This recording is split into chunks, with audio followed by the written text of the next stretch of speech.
Yes, good morning everyone. So today we are coming with one more topic, a new topic. So this is a thermodynamic, first year chapter thermodynamic topic, Hess law of heat summation. So that we are going to see today. So Hess law of heat summation. So we are going to see what Hess law of heat summation, right? So Hess law of heat summation.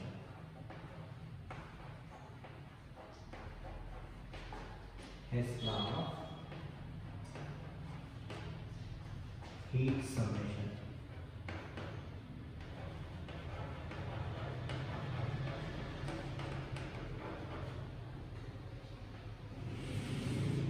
Right?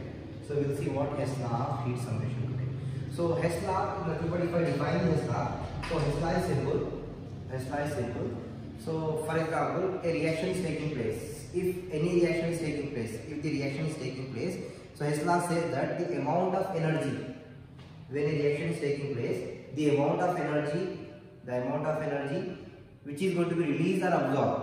You know that whenever we are going for a particular reaction, in that reaction the amount of energy may be going to release or may be going to absorb. The reaction may be exothermic reaction or reaction may be endothermic. Exothermic means when the reaction is releasing the energy.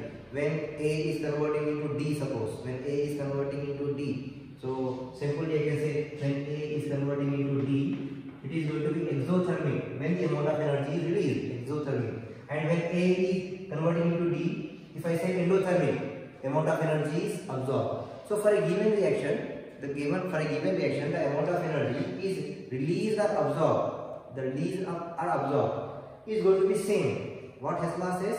Hess law says that the amount of energy released or absorbed in the given reaction is same, whether the reaction takes place in single step or in several steps.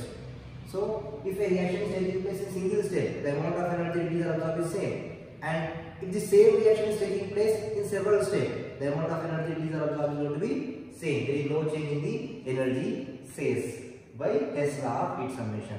So that means whatever the delta H we have. So here for example, a reaction is taking place from A to D. So and it gives some amount of energy called delta H. And the same reaction is taking place in several steps. Like first A is converting into B, then B is converting into C, C is converting into D. So this is what we call delta H1, delta H2, delta H3.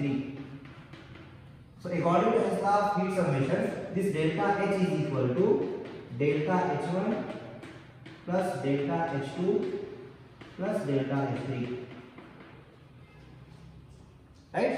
So in the diagram also we can draw, like we have A to B to C, then we have D. So this is what we call separate values, because the reaction is taking place in 3 steps over here: delta H1, delta H2, delta H3. Suppose the amount of energy released is delta H1 from A to B, then B to C is delta H2, and from C to D is delta H3. Then from B to A, from A to B directly it is going to be delta H. It is going to be delta H. That means we are saying delta H is equal to delta H1 plus delta H2 plus delta H3. So what Hess law says? The amount of energy released or absorbed during a reaction is same, whether the reaction is taking place in single step or several steps. That means the energy of a particular reaction depends on the initial and final step. It does not depend on the intermediate step, we can say, right? So this is what we have Hess law. So that this can be understood by taking one example. So here I am taking one simple example of formation of carbon dioxide. So here I am writing one reaction for formation of carbon dioxide. So one reaction, single step reaction. So I am writing direct reaction first. So direct step I am writing first. So if I write the direct step, then carbon plus oxygen give rise to carbon dioxide. For this reaction, how much amount of energy released? Delta H is equal to minus 393.5 kilojoules of energy released. Now the same indirect step. So in this indirect step, first carbon react with oxygen and forming carbon monoxide. Forming what? Carbon monoxide.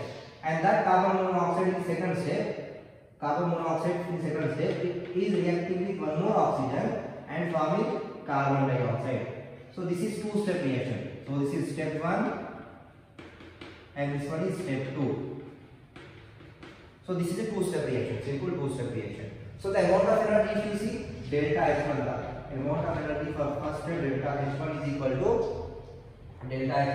to minus 110.5 minus 110.5, right? And delta H2 is equal to minus 283.02, right?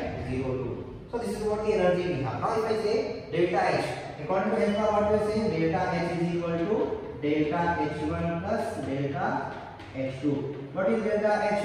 Already we got 393.5 is equal to delta H1 is minus 110.5 plus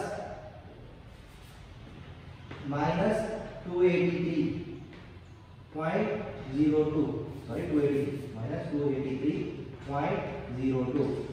Then it will be minus 393.5 is equal to minus 393.5. That means delta H is equal to delta H1 plus delta H2 from the Hess law of heat summation we got. So this is what we have about this particular Hess law of heat summation. It is a very important topic, and in the IP normally they are going to ask this question. So it is very important. So if you want, just take this screenshot and all. So this is what we have about this particular topic. Hope you understand the video. We'll see in the next video now. Thank you.